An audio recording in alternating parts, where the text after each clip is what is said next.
here is a very cool presentation. I told y'all who was coming. There you are, behind me, Mr. Hogan Gidley Sr. Sat in this very room, in this very class. 10? I'd rather not. I just sat there, that's fine. A year or two or so ago. I'm going to quickly read you his bio, but I want to get out of the way so we have plenty of time. Hogan is a leading communications and political consultant with over 15 years experience on the statewide and national stages. Most recently, as I've already told you, he's the National Communications Director for the Rick Santorum for President campaign.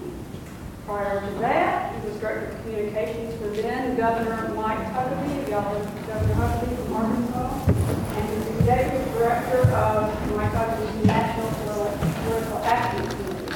He also served as Executive Director of the South Carolina Republican Party. Y'all see a trend going on here? A little bit Republican. A little bit. And has served as Communications Director for U.S. Senator Elizabeth Dole's re-election campaign. You may have seen him on television because he's a regular on-air political analyst on CNN, MSNBC, ABC, and Fox News. He went to a really great university, which I'm sure is a future bride.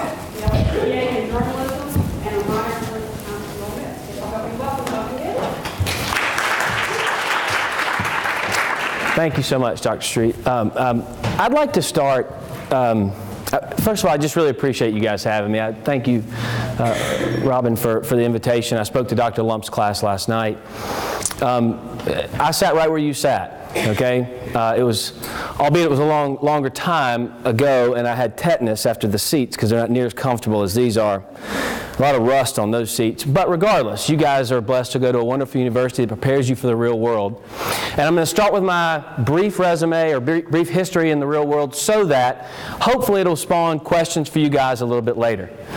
I was a broadcast journalism major. How many people are in broadcast journalism in here? How many are in marketing? How many are in PR? Okay, good. This will all be applicable, hopefully. My first job out of out of college, very excited. I was an on-air personality, an anchor, a weatherman, and a reporter making $15,500 a year. So exciting. Not a glamorous life, but a whole lot of fun. Okay? I was doing what I wanted to do. I wanted to be a reporter. I wanted to find things out. I covered politics during the week. I did weather on the weekends. Great job. After doing that for a while, I loved doing the political thing. I loved covering politics. And after I worked at a couple of stations, it turned out Governor Mike Huckabee, who was the sitting governor of Arkansas, needed some help. Needed some help in his press room. He had a lot of old crusty newspaper people that had black ink under their fingernails. When we're looking at newspapers, they needed somebody in TV who understood TV audiences, so he hired me. One of the best jobs I ever had. I worked for Governor Huckabee for about 4 years. 2 years, I traveled with him everywhere. I know everything about that man, soup to nuts. He's a great guy. I love him to death. We're dear friends. We talk regularly. He's wonderful. Does anybody in the room know who Mike Huckabee is? Raise your hands. Okay.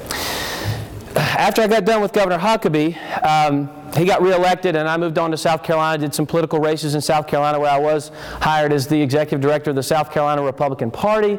This is good for me for two reasons. One is because I learned more about politics in an early primary state. We'll talk about that in a minute. Second is because I got to sit over or head up 2 nationally televised presidential debates. In 2008, I think you guys had a general election presidential debate here with Barack Obama and John McCain. I did 2 of those in South Carolina, one in Myrtle Beach and one in Columbia, both with Fox News Channel. Again, a blast. I got to know all the candidates. I got to be backstage with all the staffs. I got to see really how this beast of running a presidential campaign was. It was very fascinating to me. I loved it.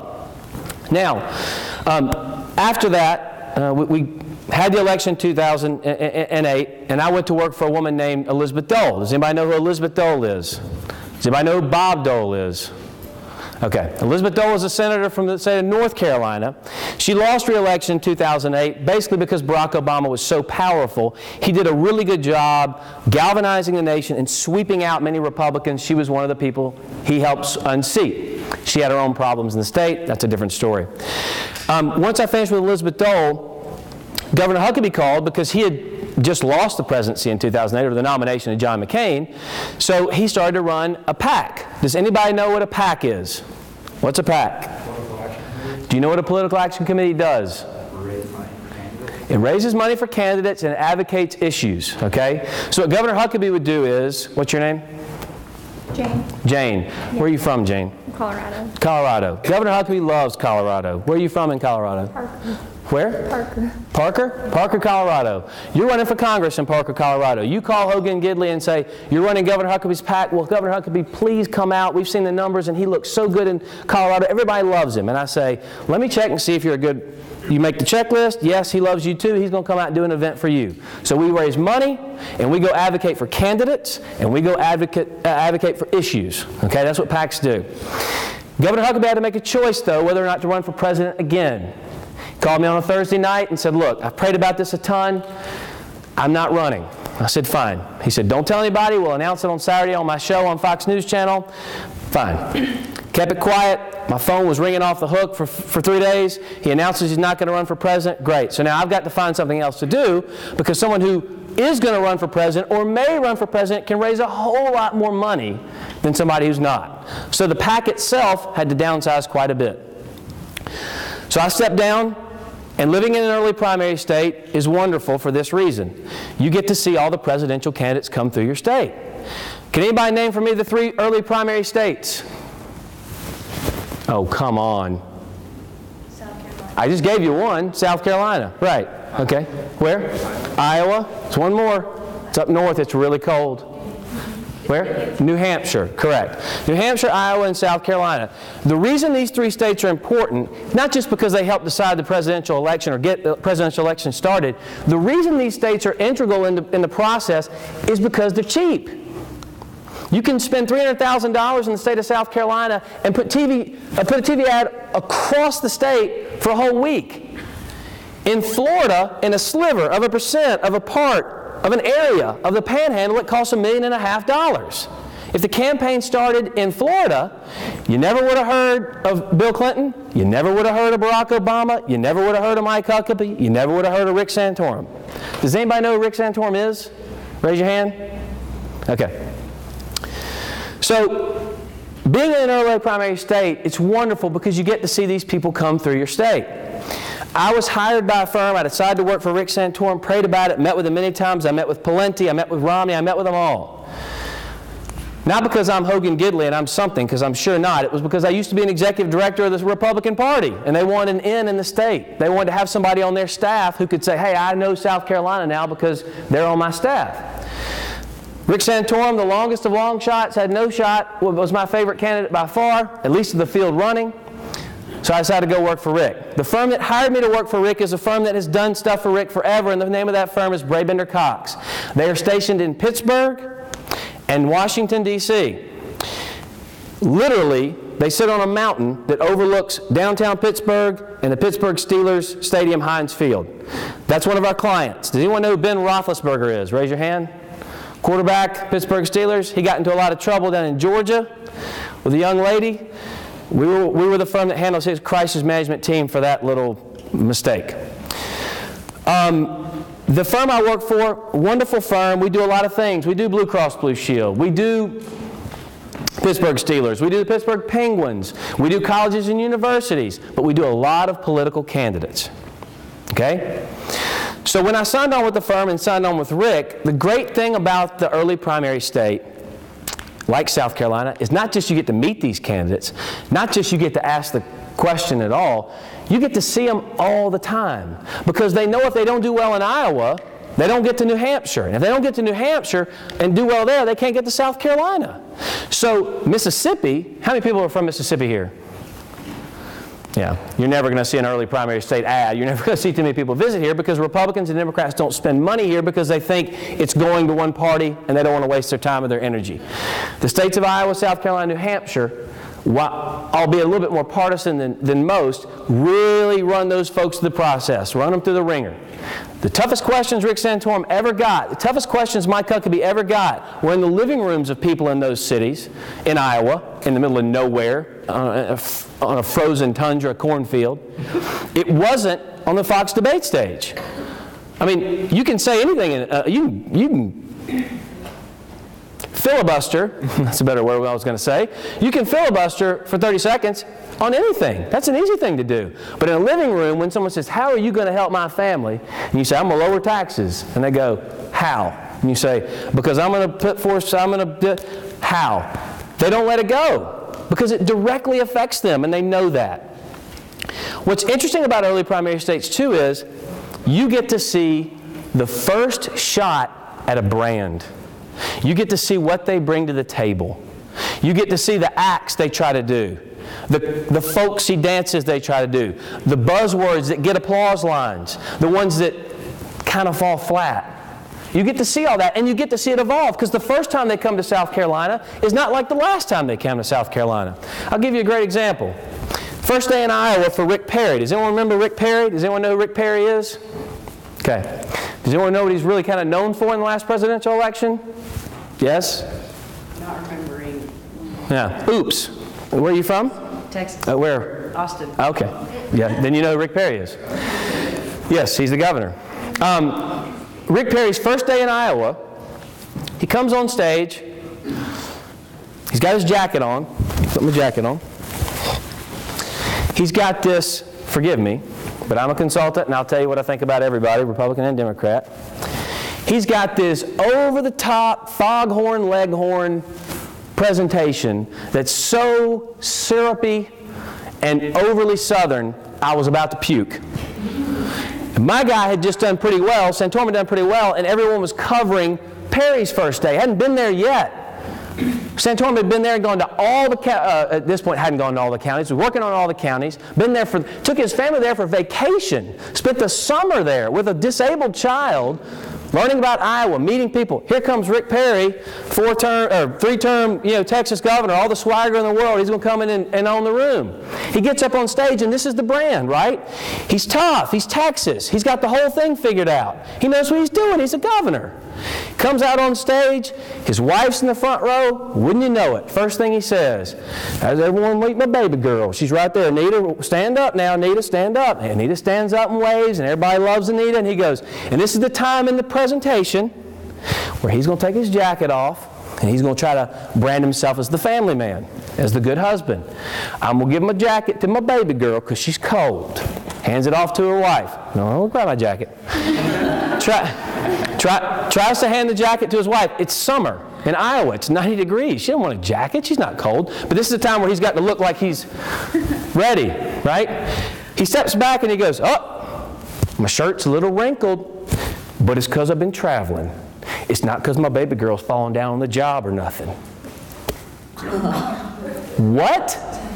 I look in the back of the room, and all these reporters just sitting there typing. No one gasps, no one anything. And these are liberal reporters. These are way left. A lot of feminists are in this group too. And I'm like, did you not just hear what he said about ironing his shirt? Nuh-uh. Taking full credit for this. 2 days later, they pull him off the campaign trail, retool his act, and he comes back out trying to do a different brand, a different show. Much more toned down. Doesn't include his wife. Talk about ironing his shirt. These are the mistakes they make on a small stage to start before they get to the big one that is the presidential. That was the brand he tried to do. Now I'm going to do an exercise here. If you're uncomfortable raising your hand, don't. I'm just trying to get a gauge of the crowd. How many in here would you say align yourself more with the Democrat Party than the Republican Party? Raise your hand. And we're not going to have a policy discussion, so don't get worried. Okay? How many would say you're more Republican than Democrat? I want you to start shouting out to me descriptors, adjectives to describe the Republican Party. Come on. Business. Hold on. Business? Conservative. Conservative? Well, that's a synonym. But it's true, but that's a synonym. Give me something else. Nerdy. I'll give you one. Rich. Religious. Huh? Supporting. Okay. Traditional. Pro-life. There you go. Traditional. Okay. Huh? White. Did you say white? I was going to say that if you didn't. White. Okay. Now give me some words that describe the Democratic Party, excuse me. They get bent out of shape about that. Sorry. Pro-choice. Progressive. Minorities. Liberal. Kind of a synonym. Give me something else. I got one. Cool. Much cooler. Come on now.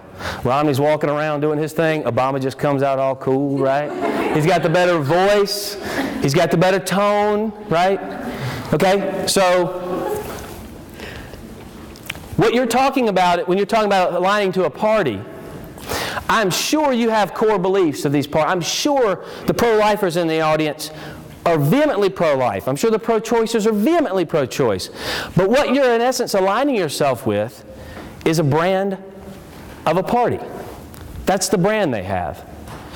Now, the media, those of you who are looking for broadcast journalism, you're complicit in this brand development, either helping it along, hurting it, starting a new brand, because inevitably, troubles arise on a campaign. Inevitably, you work with a candidate, you see a candidate who's already, Republicans, what would we say, white, stiff, nerdy. You put forth a guy who's white, stiff, and nerdy, media doesn't have to do too much. He's white, stiff, and nerdy, right? Democrats have a guy who's progressive, liberal, cooler. So when he comes out and remember the slogan that, what was, no drama, Obama? Come on now, that's a good one, right? That became his brand. So everything he did after that fact undergirded a brand that was good. Now what we try to do is, either you change the brand you don't want, or you have to create a brand from scratch. What's your name? Kristen. Kristen. Do you think everybody in here likes you, Kristen? Yeah.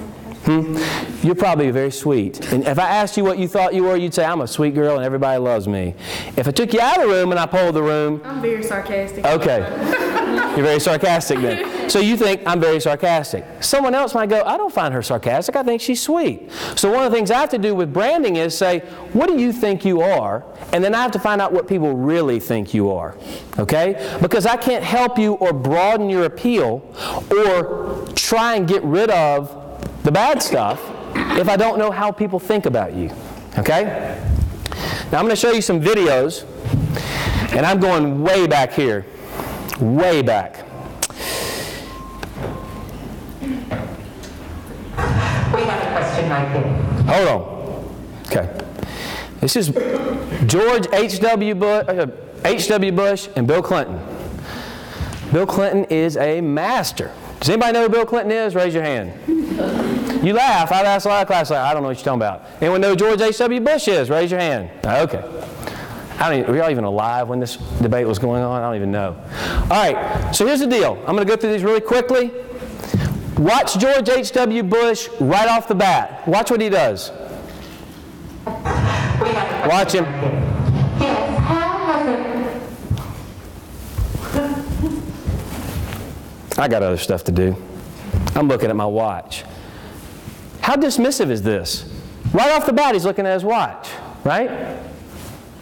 At a presidential debate, you look at your watch? This is why no candidate now, after this moment, wears a watch in debates. It's not only is it habitual, but the reason he was looking at his watch is because he wasn't getting equal time. He felt like Clinton was getting more time. He didn't like that. So he's going to look at his watch, okay? Elitist, white, old, right off the bat. Yeah, I'm checking my watch. Listen to it, go forward. That personally affected each of your lives, and if it hasn't, national debt, she said. How has the national debt personally affected you? how can you honestly find a cure for the economic problems of the common people if you have no experience in what's ailing them? Terrible question. That is the most goofy question I've ever heard. Governors, presidents, congressmen, they all pass legislation affecting you, and they've never stood in your shoes. Everybody does that. If you can only pass legislation about public school because your kid went to public school, no one ever get anything done. Because that's not what governing is. You have to govern an entire people. Barack Obama doesn't live in Afghanistan. He doesn't live in Iran.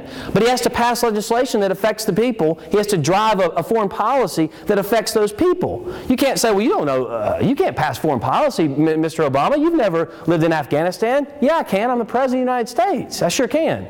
So the question on its face is goofy right off the bat. Well, I think the national debt affects everybody. Obviously, it has a lot to do with interest rates. It has. She said you On a personal basis, how? Okay, she interrupted him. Okay, so now you have a sitting president of the United States talking. She interrupted. We as communications directors, we argue these points backstage. You can't, there's no follow-up question. We argue that. Every campaign. No, we can't, we don't want follow-ups. Okay, we agree on that. The podium's got to be this high. We agree on that. These things are details we agree on ahead of time. So she's interrupted him, and she's going to do it twice. How has it affected you? Has it affected you personally? Well, I'm sure it has. I love my grandchildren. I want to think that. How? I want to think that they're going to be able to afford an education. I think that that's an important part of being a parent. If the question, maybe I won't get it wrong. Now he's saying the question was bad. Now he's going, wait a minute. White, elitist, money. Hey, I don't understand the question. Well, let me get the question right. He says it in a derogatory tone, and his voice just isn't good anyway. He's got a real high, flinty voice, but regardless. Are you suggesting that if somebody has means, that the national debt doesn't affect them? Well, what I'm saying, I'm not sure I get it. Tell me what the question. Look at his scowl. I've had friends that have been laid off from jobs. Yeah. I know people who cannot afford to pay the mortgage on their homes, their car payment. I have personal problems with the national debt. Her problems are not his. He's the president. He doesn't have to worry about where his meals are coming from. They're bringing them to him. All he's got to do is call the chef and say, I want a ham sandwich with provolone. They bring it to him. I want snails. They bring it to him. It doesn't matter. Okay? But how has it affected you? And if you have no experience in it, how can you help us if you don't know what we're I feeling? think she means more the recession. That he can. Now we're getting clarification of the question from the moderator. You ought to be in the White House for a day and hear. Yeah, I ought to be. I'd love that. I see. And I got all these problems. I'd love to be in the White House. the people that I touch from time to time. I was in the Now, Bill Clinton couldn't say anything about touching the people that he's touched in his lifetime. I just want to make that. I want to make that clear. That would have been bad. church just outside of Washington, D.C. And I read in the bulletin about teenage pregnancies, about the difficulty that families are having to make ends meet. I talked to parents. I mean, you got to care. Everybody cares if people aren't doing well. But I don't think it's fair to say you haven't had 10. Now your question is just not fair. I don't think it's fair for you to ask that question. Therefore, you don't know what it's like. I don't think it's fair to say, whatever it is, if you haven't been hit by it personally, but everybody's affected by the debt. Now, at the time, he was under a problem because he didn't know the cost of a gallon of milk. Okay? And that became a big national story, that he's so out of touch, he doesn't know how much milk costs. Does this help his cause or hurt his cause? Hurts. This is not good brand development. This is not rebranding. This is walking right into the descriptors you gave me just a second ago. Because of the tremendous interest that goes into paying on that debt, everything's more expensive. Okay, so he's about to get to the answer. Pocket in my pocket. So it's that. But I think Here's the answer. Finally. Of course you feel it when you're president of the United States. That's why I'm trying to do something about it by stimulating the export, investing more, better education system. Great. Great. Clinton is going to give the exact same answer. Investing in infrastructure, getting a better education, same thing. Okay? The rules of this debate also said you couldn't go past a certain line. Okay? George H.W. Bush stops. Okay? And I'm going to follow the rules, George Bush says. Watch Bill Clinton. Thank you. Before Bush sits down. Tell me how it's affected you again. I'll tell you how it's affected me. That's what George Bush said. Clinton says, tell me how it's affected you again. Walks right up in a personal space. How's it affected you again? I mean, just masterful. We're talking about cool, smooth, caring, progressive. We said that someone last night said pot smoking when I did this thing, so both of them did pot, so it doesn't matter. But the point is, you can still be president. The point is, I don't advocate that. Never mind. All right, so watch him just go up and just. You know people who lost their jobs, yeah. lost their homes? Well, I've been governor of a small state for 12 years. I'll tell you how it's affected me. Every year, Congress and the president sign laws that make us do more things, that gives us less money to do it with. I see people in my state, middle-class people, their taxes have gone up in Washington and their services have gone down, while the wealthy have gotten tax cuts. I have seen what's happened in this last 4 years. In my state, when people lose their jobs, there's a good chance I'll know them by their names. When a factory closes, I know the people who ran it. Now that's the benefit of being a governor, just on its face. Bush doesn't know anybody who's lost it. You know, if the factory owner he knows, it's probably the owner of GM, right? It's not somebody who owns some little business in town. Clinton, and I grew up in Arkansas, so I'm familiar with him and his family. He knew those people, and you do as a governor. Huckabee was the same way, knew everybody. So anything that affects somebody at the local level, he could talk to that, okay? You see how the brand you guys laid out, I didn't say what Republican was other than nerd. I said Republicans were nerdy. Who looks better here, right? Who undergirds the brand? Who erodes? Who undergirds the brand that's good and who accentuates the ones that's bad? At this point, Clinton was known as the comeback kid. And the reason he was the comeback kid is because he'd gotten caught having an affair with Jennifer Flowers. Not caught, he was accused of it, and she had not videotape, she had audio tape, excuse me. Ooh. And he didn't even win the primary in Iowa, or the caucus in Iowa. He just placed second. And he goes to the podium and he's like, I'm the comeback kid. Boom, that's the brand. I can come back. Everybody loves an underdog. We go to Ole Miss. Who doesn't love an underdog? We cheer for one every Saturday, right? So I mean, everyone loves a scrappy fighter. The businesses go bankrupt, I know that. And I've been out here for 13 months, meeting in meetings just like this, ever since October, with people like you all over America. People that have just like you. I know you. Lost their health insurance. What She's nodding. What I understand is the national debt is not the only cause of that. It is because America has not invested. Now he gets to the answer to the question in 30 seconds at the 4-minute mark, and his answer is exactly the same. Exactly. We've gone to 12th in the world in wages. We've had 4 years where we produced no private sector jobs. Most people are working harder for less money than ever. Look at him. He's like, what is this guy doing? Here's another rule you work out in debates. You can't show other people's faces during the debates. So if you're answering, what's your name? Kales. Okay, so you're answering a question. You can't show me going, picking my nose, drinking water. You can't show that. That's a thing we work out ahead of time. So when this happens, the staff like me goes ballistic and we get into fights with the producers of whoever's doing the debate. You're in the grip of a failed. And he looks dumb. And this decision you're about to make better be about what kind of economic theory you want. Here it comes. People saying, I want to go fix it, but what are we going to do? Here they are. I think we have to do is invest in American jobs, American education, control American health care costs. Look at him in the background, right? So, you see the two brands. Now, I'm going to go quickly to this past election. I'm going to get something closer into this decade. That's a good example, though. So I'm going to throw out a couple more names, and I want you to describe them. And they can overlap with the party descriptions because it's probably true. Anyone know who Mitt Romney is? Raise your hand. Don't assume I know you know who Mitt Romney is. Okay. Give me some descriptors for Mitt Romney. Handsome. Handsome. Okay. Huh? Oh. Family. Religious. Religious. Family. Old. What do you say? Veteran? No. Wasn't he prisoner of war? No, that's McCain. That's McCain. My bad. Wealthy. Yes. Thank you. Dressage. Thank you. Very impressive. He famously, remember when he said, what kind of car do you drive? Because I want to see if you drove a foreign car. And he says, my wife, she's got a couple of Cadillacs.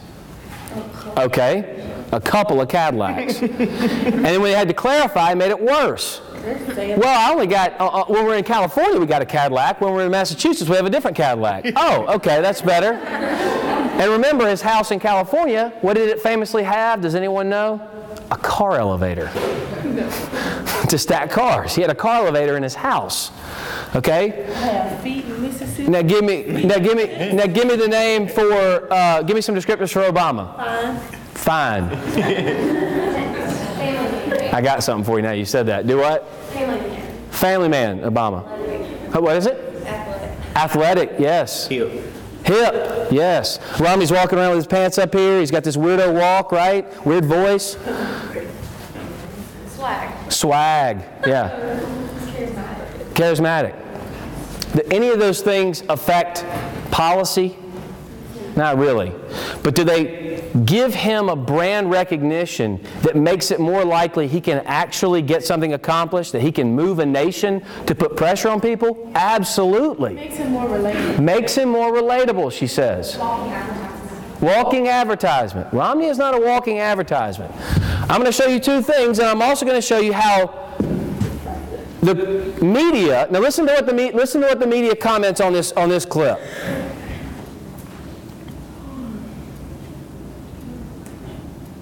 Maybe, or don't. No? Yes? Where's my tech man? His comments should take a second. Whatever, man. So I want you to watch this, and I want you to be cognizant of the fact that Romney himself, this is where I have it's going to be a little off. You might have to watch a video here. Yeah, you do. Oh, Cool J. Anyway, so while LL Cool J tells us about something about Christmas, you need to understand this is one of those awkward moments in campaigning, okay, that can really go to change. When you're campaigning, you can change that brand or you can make that brand kind of stick. This does not help at all. Cool J. Yeah. And listen to what the media says about it, coming out of it. I love that song. You know that song? Oh, beautiful, for spacious skies, for amber waves of grain, for purple mountains' majesty, above the fruited plain. America, America, God shed His grace on thee, and crown thy good with brotherhood from sea to shining sea. Whoa. And you thought the Star Spangled Banner was tough to sing. Mitt Romney was beautiful at the campaign rally in Florida last night. Scott Brown told us earlier that you probably shouldn't think about going for American Idol. Probably shouldn't think about going for American Idol. So they didn't say, isn't that great that he went out and sang America the Beautiful, whatever. Isn't it great? No. She says, yeah, he probably don't want to be on American Idol. Okay? Now, I want you to contrast that, I think, with this.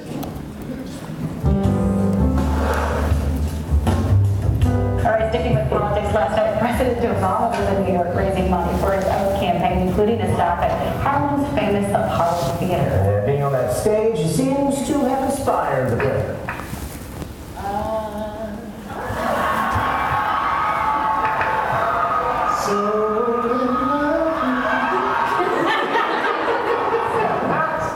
Now listen to what the press says afterwards. He can sing. Look at the president. He's got some soul. He can sing. So the press did a complete editorializing after both those songs, right? Actually, it's kind of observant. I wouldn't say it's editorializing per se. One of them just can't sing. He's probably even going on American Idol. The other one's like, man, that guy can sing. And what's different about those two? One of them, how much of the song did Mitt Romney sing? The whole song. Right? That's a lack of self-awareness of your brand and who you are. He thought it was going to be a pure moment. I'm singing this song. Everyone's going to love this American song. It's a beautiful song. Anyone singing something like that at the top of their lungs, whether they have in tune or not, to me is wonderful, I think. But he doesn't understand the political reality and awareness of the brand he's creating. How much of the song did Obama sing? Like 2 lines. He's got this all crazy, and he's way away from the mic. He's whispering, singing the song like that. Everyone starts cheering, and everyone's like, man, that guy can sing. He can't sing. He didn't sing that whole song. Sing better than Mitt Romney can. Okay? So this is the brand we're talking about. The descriptors you gave me for Obama, cool, charismatic. Come on, man. I mean, it's just a layup, right? And so the brand we talked about for Republicans and Democrats, we're seeing this play out here. Now I'm going to take you in an opposite direction and show you when Republicans put up somebody who was more cool. Now, regardless of how you feel about George Bush, and George W. Bush, and I've got my own feelings about George W. Bush, watch. We put up Mitt Romney, he's a nerd. Not cool. Watch Bush. Watch the swagger of George Bush, what he was, and watch Gore.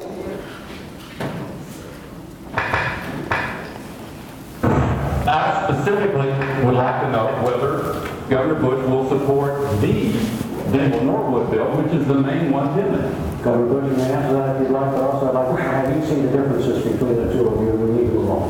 Well, the difference is I can get it done. Take that. I can get it done, punk. Okay? Now watch Al Gore. Again, you're not supposed to be inside of a buffer.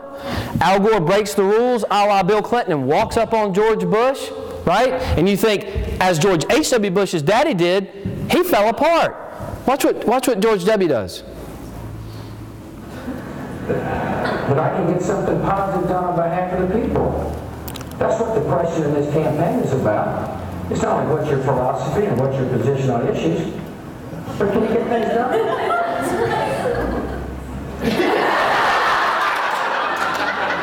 Right? I got you. Who's the comedian, the late Bernie Mac? Everybody knows what that look means. They look you up and down like that. He knew what that was, right? He stepped up there and was like, I got this. I can get it done. That's the difference, right? So in this particular instance, we see a reversal of something that was recent, which was, remember, and someone asked me this last night, but remember, Republicans put up George W. Bush. The Democrats put up Al Gore and John Kerry. They're not cool. They're nerds, right? It's cyclical. So I'm saying, sometimes Republicans have a better brand, sometimes Democrats have a better brand. Right now we're seeing a schism with intra-party in both parties, and they're going into more polar opposites and bigger extremes. But regardless, you see the difference here, and you see what this does to make you like isn't the right word, but to make you comfortable with the candidate. So much of politics, folks, is do I know you and do I like you? That's really it. You felt like you knew Obama. You liked him. I don't know if he can do anything. I like him. I don't know if George Bush can do anything, but I can get it done. I like that guy, right? Texas swagger, same thing, right? I'm going to bring this up to you, and then we're going to move on to something else real quickly. And this is the same Texas swagger, right? The same big man from Texas, except you get this instead. Democrats are going to work with Republicans.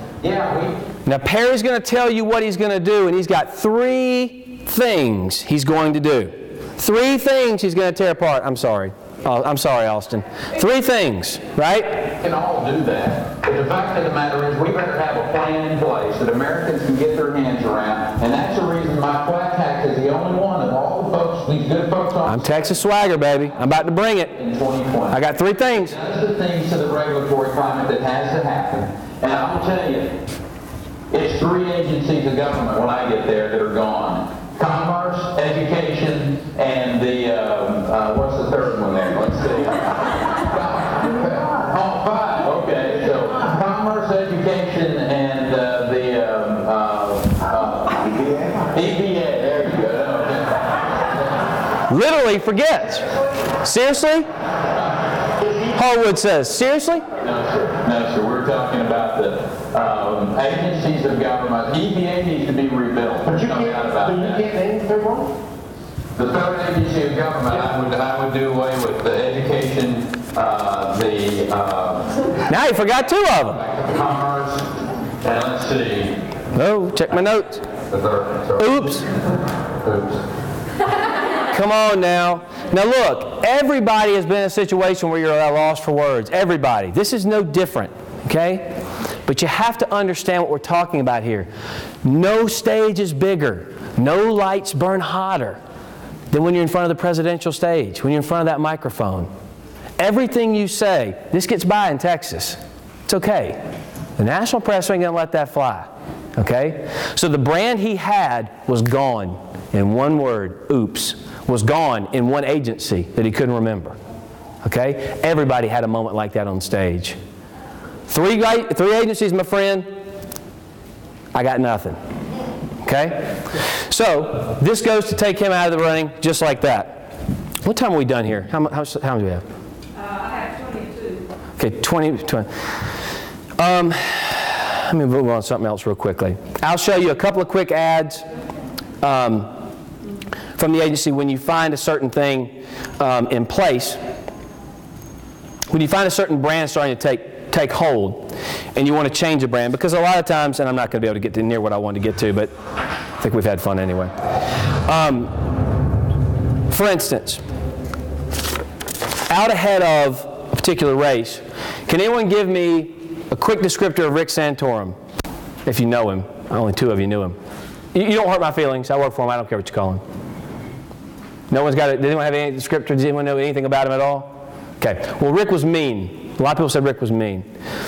But one of the things we knew was coming was Mitt Romney was going to attack Rick Santorum. And I remember after Iowa, I got all kinds of emails and texts from news outlets who said, are you guys ready for the Death Star? You guys ready for Romney? We knew he was coming at us, okay? But we didn't have enough money to fight off Mitt Romney, okay? We didn't. So we had to come up with an ad that would get played a lot, that could somewhat be controversial, but also point out the fact that Romney, all he does is attack. He's got no substance. So this is what we came up with, I think. Oh. I broke it. Oh, I just did that, didn't I? Here we go. There we go. I'm Rick Santorum, and I approve this message. Mitt Romney's negative attack machine is back on full throttle. This time, Romney's firing his mind at Rick Santorum. Romney and his super PAC have spent a staggering $20 million brutally attacking fellow Republicans. Because Romney's trying to hide from his big government Romney care and his support for job-killing cap and trade. And in the end, Mitt Romney's ugly attacks are going to backfire. Okay, so that was a swipe at Mitt Romney, tried to do it funny.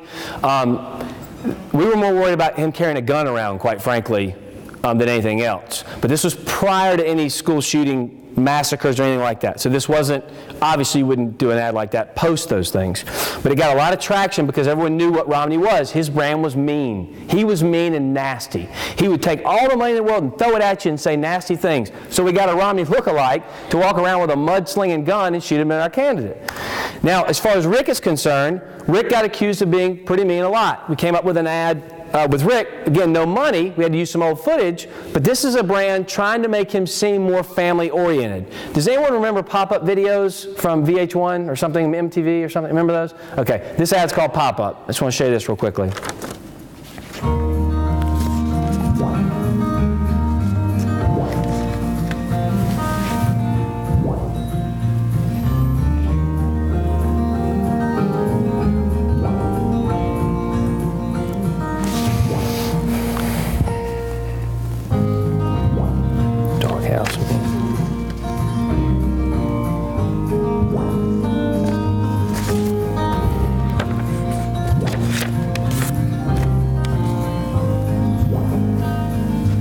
So now we're trying to brand him as family, which he was anyway. Someone mentioned that earlier about Republicans.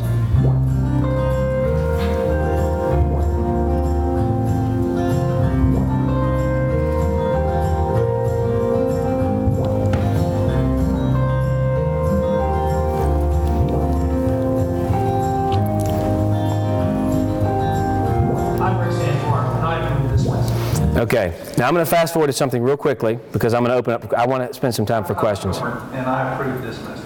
Oh. Brad Carson wants you to. Nope, I'm not going to do that one, even though I like it.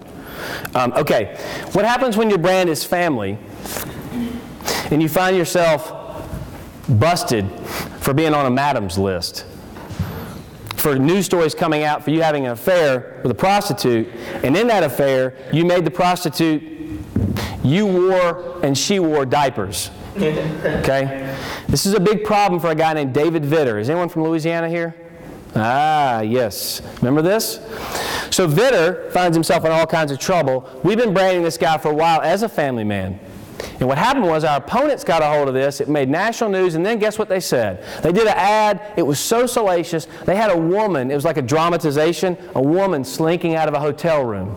Like, they made it very graphic, very bad. So what we did was, we decided not... The name of the ad is Lady in Red. We did that on purpose because we wanted people to freak out thinking it was going to be something about this affair. Like we were going to address the affair head on. We didn't. Okay? We took it a completely different direction. And we used a woman, not used her in a nasty way, but I'm saying used her like we brought her in to do the ad because it made a softer side to him, and we tried to change the brand from a family man to someone who gets it done. Don't worry about the other stuff over here. He gets it done. Okay? So this ad's called Lady in Red. I'm David Vick, and I approve this message. I'm Dawn. I was at death's doorstep, and I went to the doctor, and and they said, "Oh, but I'm sorry, you're not going to be able to be put on the transplant list because you don't have good enough insurance." I went to several state representatives and senators, and they gave me fill out a form. That was the end of that, and I heard from them. One day, somebody suggested I could call Senator Vick and that he could help. The fact that I'm here today is a miracle. And the fact that Senator Vick helped me is the only reason that I even got this. Before the operation, my daughter comes to me and she said, "Mom, I'm going to have you around for a little while longer." To find someone who just does his job, that's a person that I want representing me. A fair what? He gets it done. I just want someone to do their job, and he did it. He saved my life, is basically what she said. Okay? Completely ignored the madam's list. We didn't say a thing about it. Because we knew if you bring out somebody with his wife and his family, then it's disingenuous. Because you just got caught wearing a diaper with a prostitute. You can't be out in front with your family. So we went a completely different direction there. Now, I'm going to go to an Obama ad that we did. I love this ad too, but we don't have time. I'm going to go to an Obama ad, and this ad is entitled The Problem. And the reason I did this ad, the reason it came to me, because has anyone ever seen the movie The American President or Clear and Present Danger? Yes, raise your hand. Man.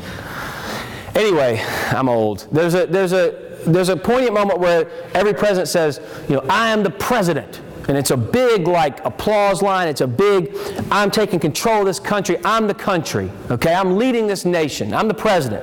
So when I was in Charlotte at the Democrat National Convention, I was doing some commentary for MSNBC, and that night we went to the speech, and it was electric in Charlotte. It really was. And Obama did a really good job. But one of the things he said was, like the movie, "I'm the president." And everyone flipped out, like, yeah, he's the president. The problem is, in my opinion, and Republicans' opinion, I would say, the president likes to take credit for things, but not the blame for anything. So what we did was, and all presidents do that, but this one in particular. So we took his words and popped him pretty good with it. I'm the president.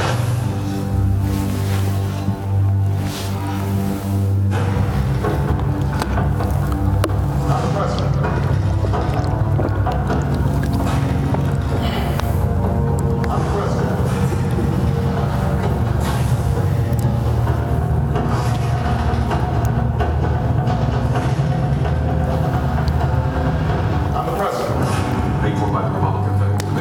Yeah, it was good. I like that ad because it took his words and turned it on him. I'm going to show you one more ad, and the only reason I'm showing this to me is because it's whimsical. Some of the best ads that go up are the ones that never see the light of day. Does anyone know Howard Dean is? Okay, he ran for president from Vermont. Does anyone know what sunk his presidential campaign? Yes.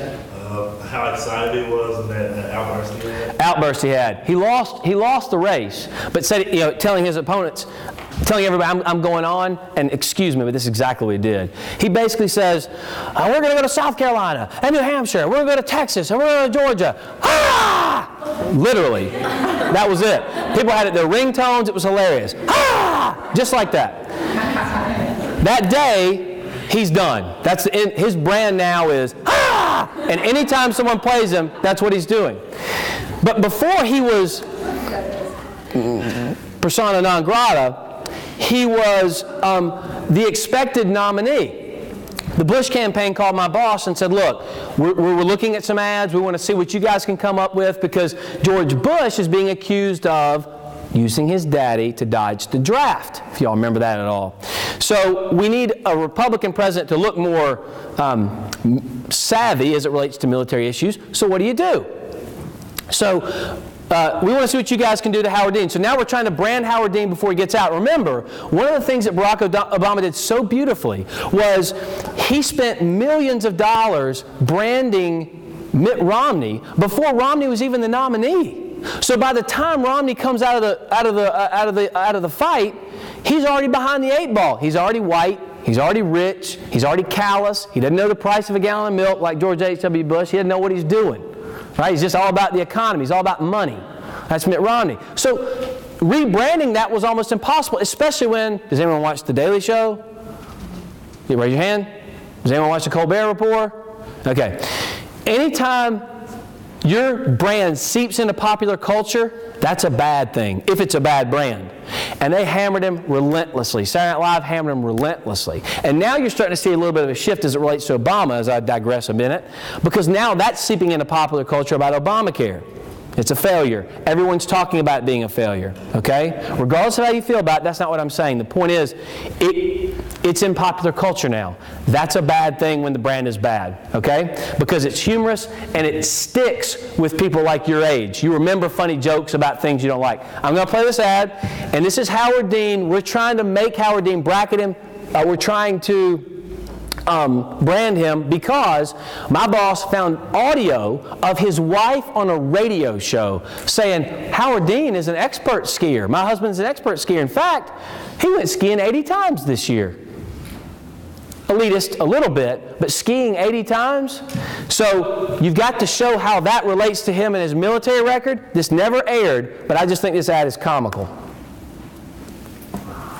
Howard Dean was granted a deferment from the military after showing up at a recruitment office with an X-ray indicating he had a bad back. That very same year, Dean went on to ski 80 times. 80. Helping him to become an expert skier and the perfect commander-in-chief if we ever go to war against Switzerland. I love that. Just completely mocked the guy before. Now this was before, so by then he was done. But this is one of my favorite ads that never aired, and we have a lot of those that don't air. But anyway, with that, I'll kind of close up and open up for questions. We have a few minutes left, and I really appreciate the time. And look, my last bit of wisdom or advice to you is this.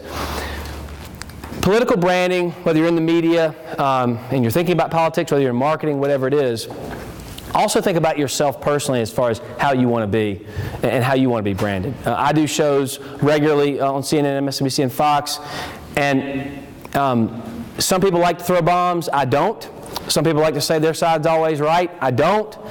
Just because I think it gives you more credibility and I think it makes more sense. But that's me. Sean Hannity's made a wonderful career about always being right, and so has Rush Limbaugh. I'm not like that. That's the personal brand I've tried to build for myself and something I'm going to continue to do. So when you follow me, is anyone on Twitter here? Raise your hand. I expect everybody to follow me. It's at J. Hogan Gidley, at J. Hogan Gidley. So I want, however many hands that was, 20 followers after this. But you'll see that when you hear me talk, because I am a conservative, and as Huckabee would say, and I loved him when he said it, I'm a conservative, I'm a Republican, I'm just not mad at everybody about it. And I like that. So with that, I'll close and open up for questions. Yes, ma'am. You said you work for a PR firm? I do. Okay. One of the main things that she teaches in this class is to not avoid the problem. And you said that when the affair happened, y'all made the lady in red. Why did you choose to ignore the problem? And I misspoke. We didn't ignore it. We brought him out and apologized with his wife, but we didn't do an ad with his wife and his kids and his family. They came out, he said, I messed up, I'm sorry, she's absolutely right, head on, I messed up. It's my fault, shouldn't have done it, I'm wrong, I'm bad, but everyone knows in Louisiana, it's A-okay. There's nothing wrong with that in Louisiana, right? We're shady down there, we'll get around it. We'll get around it sooner or later. So I'm saying she's right. I didn't mean to undercut that. She's absolutely right. And we do that with everybody. But with the ad, it was a different track. It was, we're not going to bring his family back in. They've already apologized. Now let's completely get rid of it and make him the get-it-done guy. Okay? So, yes, ma'am. Who are some candidates that you hope to work for in the future? That I hope to work for in the future? I don't know. The way I've been blessed enough to be able to kind of choose candidates I work for as opposed to do it out of necessity. Not because I'm great or something, but because I've been in a situation where I don't do it for a paycheck. I do it because I believe in a particular candidate or person. I mean, Rick Santorum didn't have 2 weeks. I didn't think that campaign would last 2 weeks. I didn't think Huckabee's would last 2 weeks. But that's what Iowa affords you. Anybody can roll up their sleeves, go across that state that is desolate but is beautiful, and build a campaign out of nothing. That's what Bill Clinton did. That's the essence of politics. But to answer that, I don't know, because I don't know enough about well, I know a lot about the candidates from a policy standpoint. I don't know them personally. And being in an early primary state, that's the benefit. I get to meet them personally and find out a little bit more about them. So until that happens, on a presidential scale, I don't know. Come on now. I got 5 minutes. Yes? Being conservative and having Obama as the president for 2 terms, what do you think the Republican Party needs next? That's a great question. We need a rebrand. We need a rebrand to some degree, and we need to couch things differently. Look, every time there's a shoot, I'll give you an example. I'll give you a Huckabee example. Romney and Huckabee were kind of battling it out here in Iowa or something, and someone raised their hand and said, tears streaming down her face. And you saw Bush and you saw Clinton answer the question the same answer with the answer the same question, the same answer, different method, right? So, a woman's crying. My son has a brain tumor. How are we going to survive? I don't have enough money for health insurance. How can the government help me? Romney gets right up off the seat and goes 1, 2, 3. Huckabee gets off the seat and goes over and gives her a hug and goes, steps back, tears in his eyes, and says, I don't know what I would do if a doctor came in and told me one of my children had a brain tumor. When my wife and I first got married, she had a spinal tumor. They said she'd never walk. They said she'd never have children. We have 3 children. She jumps out of planes. She tags bears in the wild with other first ladies. And there is hope. I will tell you that. As far as the government's concerned, I don't know really if the government can help you, but let me tell you what measures I would put in place, right, that could affect your family in a positive way. He gives his litany. They're similar litanies, but one starts off so much better than the other, right? We lack effective communicators right now, and we lack people who can seep into popular culture and use popular culture. Reagan, and I've been told this because I really wasn't quite paying attention to politics when Reagan was around, but what Reagan did so masterfully was he used the media. He was against the media, but he wasn't coming out throwing bombs and nasty about the media. He used them to his benefit. He used them as whipping boys, but did it in funny ways and subtle ways. He didn't come out and pound his podium and say, these guys are all liberal and they hate me. He was really smooth about it. We just need people with more awareness. And quite frankly, we need people who are more pragmatic, maybe an oversimplification, but pragmatic in the sense that, you know, governors have to work with people.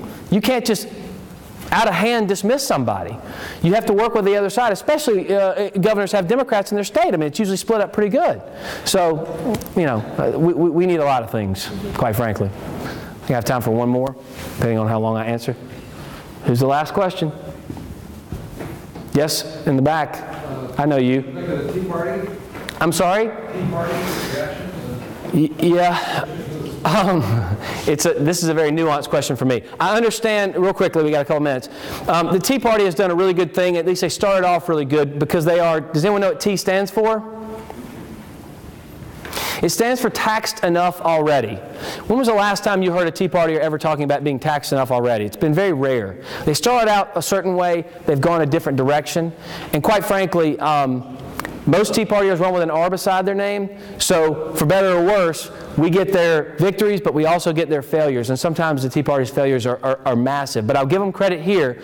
In Washington, when you go to Washington, what was your name again? Kristen. Kristen. You come to Washington, you're from where? I'm from Mississippi. Where in Mississippi? Natchez. Natchez. we're going to put the Natchez Trace Parkway, we're going to change it to the Christian Trace Parkway, okay? But you got to vote the way I want you to vote. And people say, oh, that's great. And that's nothing wrong with that. Congress appropriates money, so you bring back money to Mississippi. Tea Partiers say, I don't want that. And you say, well, what do you want in your district? And Tea Partiers say, I don't want anything. Well, but we appropriate money, we give you money, we'll put a bridge named after you, we'll put a park named after you. I don't want that. I don't want you to have money in your district. I don't want money in my district. I want no spending. So the only bone in the defense I'll give them is Washington's shook because they've never seen people come over there and not fall into the system and just say they just don't want any part of it. And so I do give them credit for that. But anyway, I think that's it. Thank you all so much again. I really appreciate it. Oh. And I only have a few business cards, but I will give business cards out if you need to email me or call me or something and ask a question, whether it be about career or something going on. I'm happy to help any way I can. Follow me on Twitter.